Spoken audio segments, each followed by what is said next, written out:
जय मसीह की दोस्तों, इस विषय को समझे जो कि दशमांश का विषय कई वीडियो बनाई है और कई वीडियो और बनाऊंगा, लेकिन एक कॉन्सेप्ट को आप समझे तो मैं समझता हूं कि दशमांश के ऊपर लोगों की दिलचस्पी होगी, खास करके वो लोग जो दशमांश के पक्ष में है, जिसको आपको समझना होगा कि इसमें दो ग्रुप है। मैं समझता हूं इसमें दो ग्रुप है। जो दशमांश को मानता है कि देना चाहिए, यानी कि पास्टर भी मानता है दशमांश देना चाहिए और चार्च के लोगों ने भी मानता है कि दशमांश देना चाहिए, और जिसके चलते एक तरफ से पास्टर भी मांगते हैं, पास्टर भी कहता है कि दशमांश दो और कलीसिया एक्सेप्ट कर लेती है, कलीसिया ले लेती है, कहते हैं जी हाँ मैं दूंगा, और उसके क्या क्या वजह है उसकी मानने का उसको रखूंगा। और जो दूसरा एक ग्रुप है वो है कि वो नहीं मानता, दशमांश का कंसेप्ट को नहीं मानता, वो कुछ नहीं मानता। उसको भी पीछे कारण है, क्यों नहीं मानता, वो कुछ नहीं क्यों नहीं मानता, उसके पीछे भी कारण है, वजह है। और ग्रुप वो नहीं मानता, पास्टर भी नहीं मानता, और उनके लोग भी बोलो तो विश्वासी देने वाले भी नहीं मानता। उस कैटेगरी में मैं हूं, नहीं मानता मैं। क्यों, आपको बता दूं, दशमांश की जो कॉन्सेप्ट है मैं उसको नहीं मानता। हाँ मैं मानता हूं कि परमेश्वर को राज्य के लिए, राज्य को बढ़ाने के लिए 10 नहीं, आपके मर्जी से, आपके इच्छा से, किसी प्रकार दबाव बिना 10 के ज्यादा, 10 में 10 क्यों देना चाहोगे आप, ज्यादा दो। मैं मानता हूं दबाव से नहीं, हर्ष से आप परमेश्वर का राज्य के लिए दो।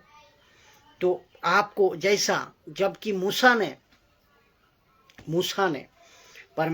मूसा को परमेश्वर ने कहा, एक्सीडस चैप्टर 25 अध्याय में उनको कहा कि जितने अपनी मर्जी से भेंट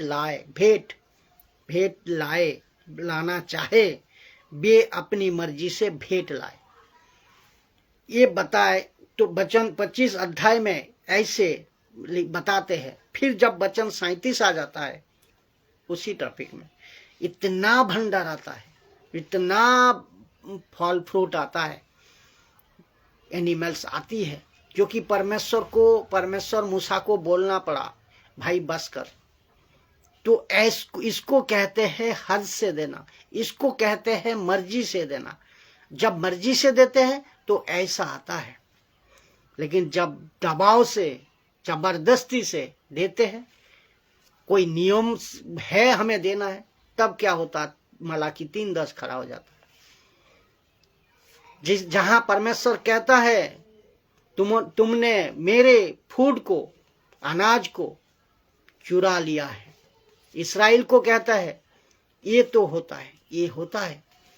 और तो मैं मानता हूं कि परमेश्वर के राज्य के लिए पैसा देना चाहिए, और साथ ही साथ उसको भी पक्ष में हूं कि परमेश्वर के राज्य के लिए और परमेश्वर का कार्यों को बढ़ाने के लिए आप जितना दे सकते हो दे दीजिए।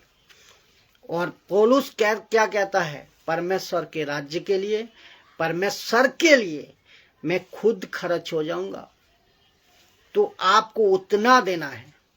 तो और दशमांश का जो विषय है, इसको मैं अलग से वीडियो बना चुका हूं, यूट्यूब में भी होंगे, आप लोग देखिए। फिर इसको दोबारा मौका मिले जरूर बनाऊंगा। दोनों कॉन्सेप्ट को आपको समझना होगा। तो मैं समझता हूं इस तरह आप वीडियो को देखें, समझे और बातें को शेयर करें, लोगों तक सही शिक्षा फैलाए, खरी शिक्षा फैलाए, हर एक टॉपिक पे एडुकेटेड होते जाए, हर एक वचनों पे शिक्षा, सही शिक्षा लेते जाए, प्रभु का राज्य में आगे बढ़ते जाए। जय मसीह।